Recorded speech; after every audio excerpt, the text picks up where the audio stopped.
Hello વિદ્યાર્થી મિત્રો, ધોરણ 12ના ફિઝિક્સના વિડિયો લેક્ચરમાં આપ સૌનું હાર્દિક સ્વાગત છે. આજે આપણે ચેપ્ટર નંબર 13 જે અમુક થિયરીઓ જે છે એ આપણે જોઈ ગયા હતા, જેમ કે જે અર્ધાયુષ્ય સમય છે, બરાબર છે, તો એ અર્ધાયુષ્ય સમય, બરાબર, ત્યારબાદ સરેરાશ આયુષ્ય સમય, ઓકે.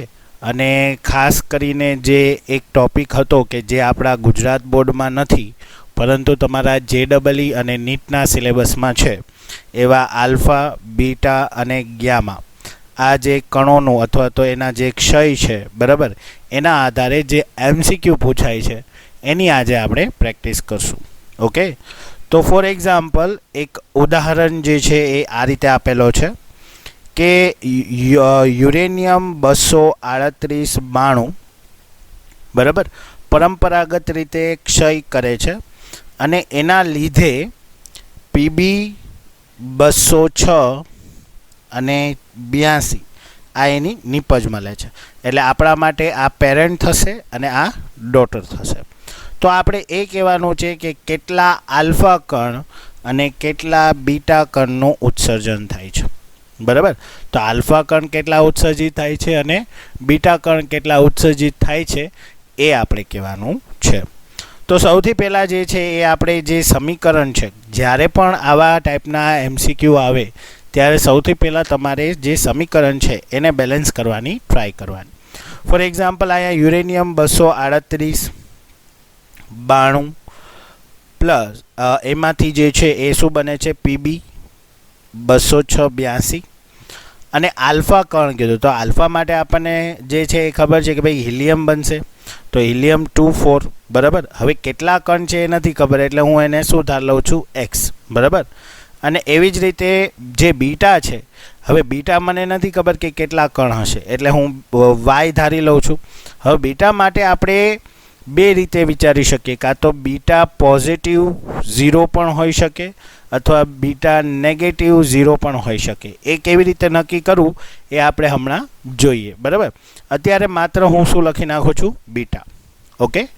હવે જો સૌથી પહેલાં આપણે શું કરશું તો કે બીટા જે છે એ અહીંયા એનો જે પરમાણુ દળ હશે એ તો 0 હશે.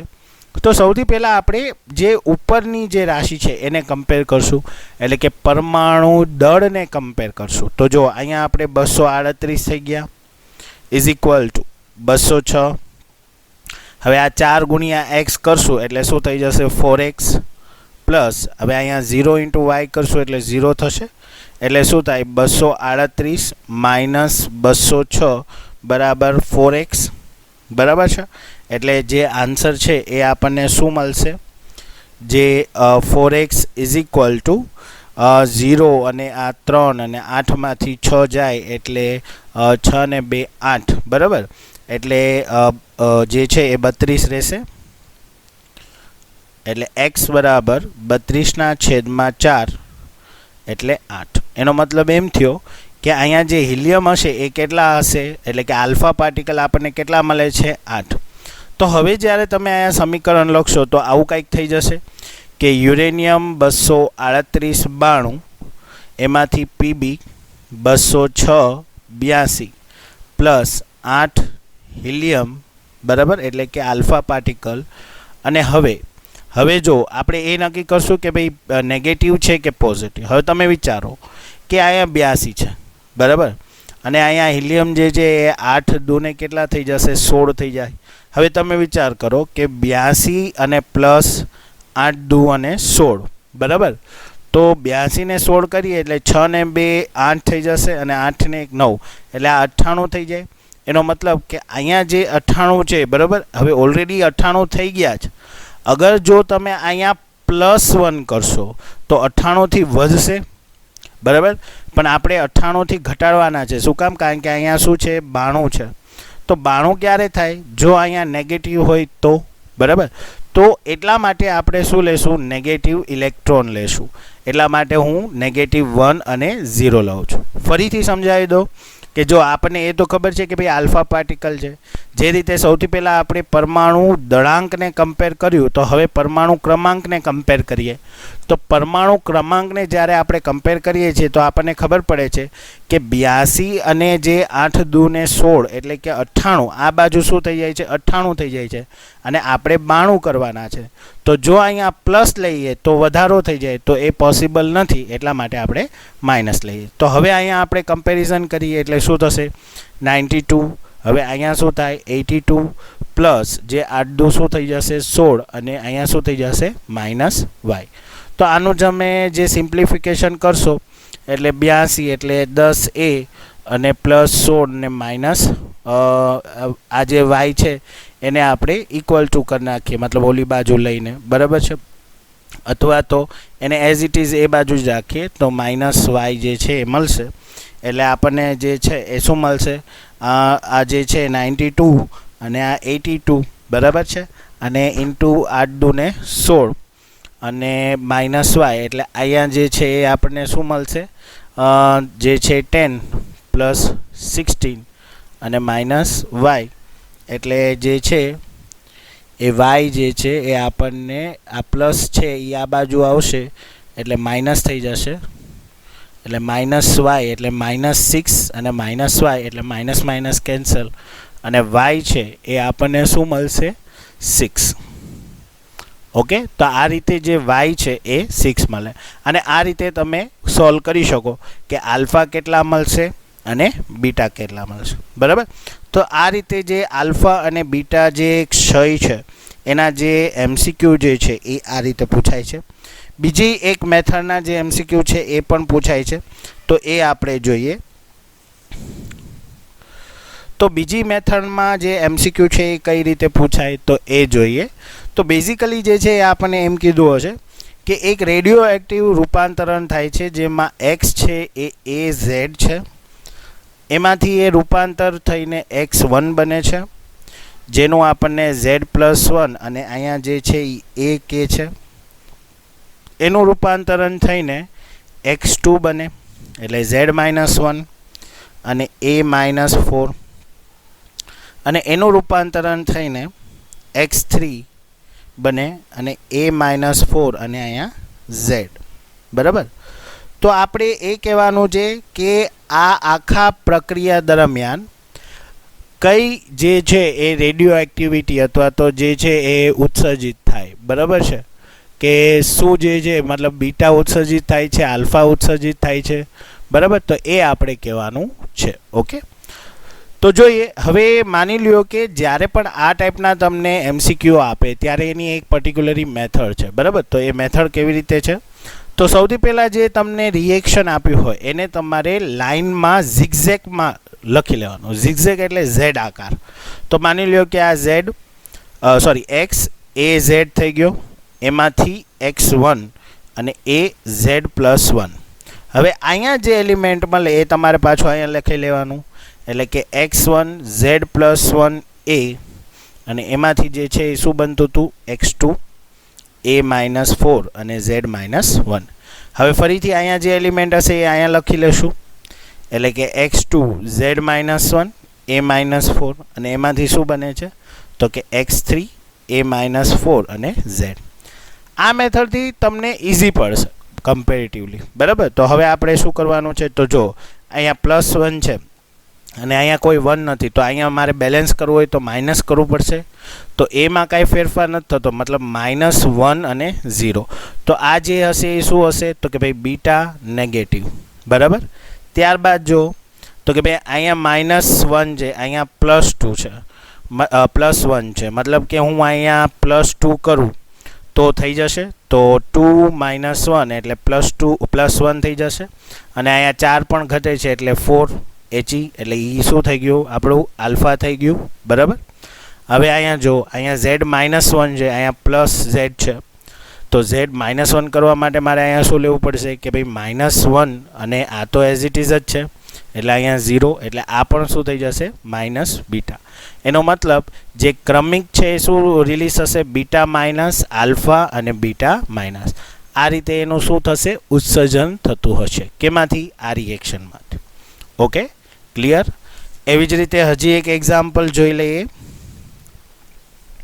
તો જો તમને એક રિએક્શન આપ્યું છે, એમ કીધું છે એક્સ, એમાંથી આલ્ફાનું ઉત્સર્જન થાય છે અને X1 બને છે.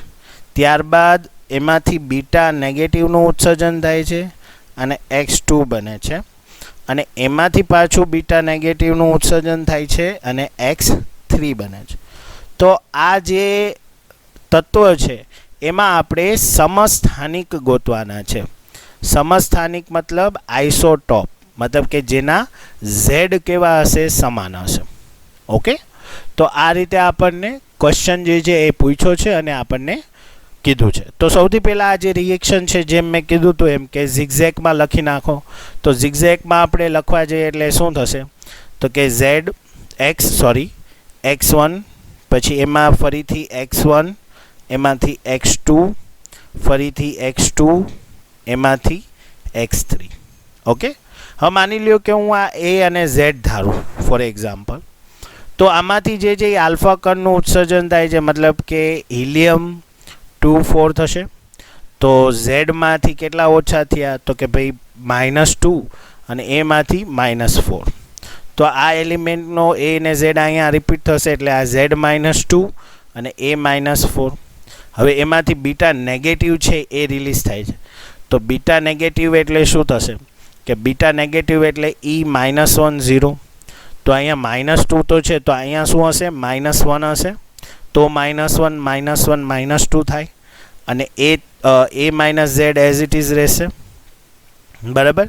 હવે એવી રીતે આ જે એલિમેન્ટ છે અહીંયા રિપીટ થશે એટલે Z -1 અને A -4. તો આમાંથી છે એ શું રિલીઝ થાય છે? બીટા નેગેટિવ એટલે E -1 અને 0. તો Z -1, તો અહીંયા -1 તો છે, તો અહીંયા ખાલી Z જોશે. તો Z A -4. તો આપણે એવા બે તત્વો જોવાના છે કે જેના Z સમાન હોય.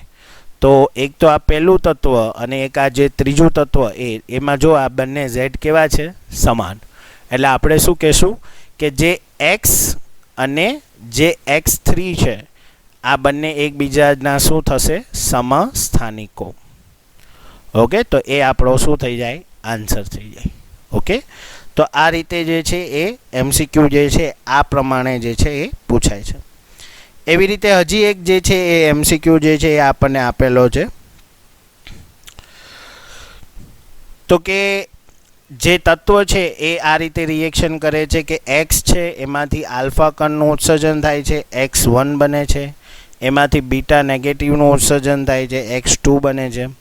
ફરીથી આલ્ફા કણનું ઉત્સર્જન થાય છે, X3 બને છે. અને આમાંથી ગામા જે છે એ ઉત્સર્જન થઈને X4 બને છે. બરાબર. હવે આપણને X જે છે એના માટે જે પરમાણુ ક્રમાંક અને દળાંક છે એટલે કે Z બરાબર 72 અને A બરાબર 180 આપી દીધું છે. તો આપણે X4 માટે A અને Z નું મૂલ્ય શોધવાનું છે. ઓકે, તો સૌથી પહેલાં આપણે જે આપણી મેથડ છે કે ભાઈ ઝિગઝેગમાં લખી લેવું, તો એ રીતે લખી લેશું.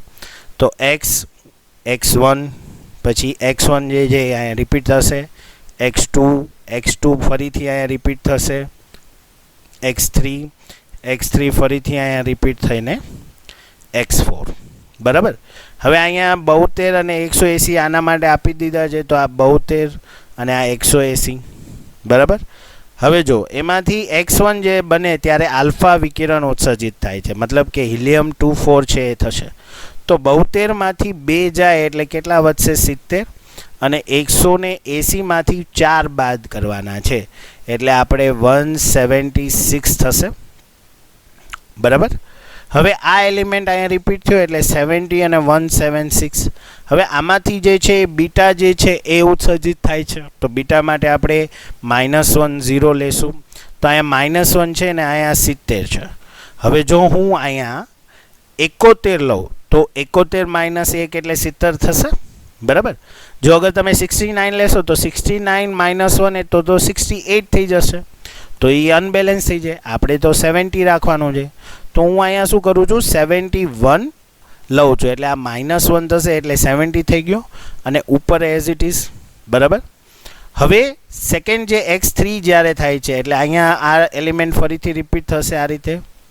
હવે એમાંથી ફરીથી આલ્ફા જે છે એ રિલીઝ થાય છે એટલે 2 4 થશે. તો 71 અને અહીંયા 2 છે તો અહીંયા કેટલા હોવા જોઈએ તો 71 થાય? તો 69 હોય તો 71 થાય, કારણ કે 69 પ્લસ 2 તો 71 થશે, બરાબર. અને અહીંયા 4 છે અને અહીંયા 176 છે તો અહીંયા કેટલા હોવા જોઈએ તો 176 થાય.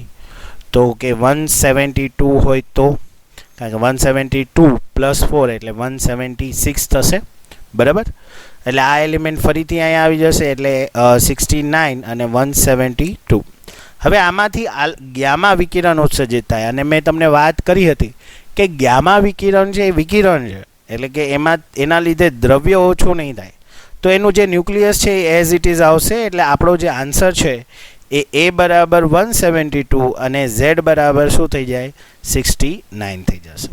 ઓકે, તો આ રીતના જે MCQ જે છે બરાબર છે એ ખાસ પૂછાય છે અને આવા જ MCQ JEE અને નીટની અંદર પૂછાય છે. મેઇન શું છે કે એની ટ્રીક તમને આવડવી જોઈએ અને એકદમ ઇઝી છે. જસ્ટ ખાલી ઝિગઝેગને ફોલો કરવાનું છે અને થિયરી આપણને ખબર હોવી જોઈએ કે આલ્ફા વિકિરણ ઉત્સર્જિત થાય તો શું રિલીઝ થાય, બીટા છે તો બીટા પ્લસ ક્યારે હોય, માઇનસ ક્યારે હોય, તો એ વિશે તમને જે છે એ એનું નોલેજ હોવું જોઈએ.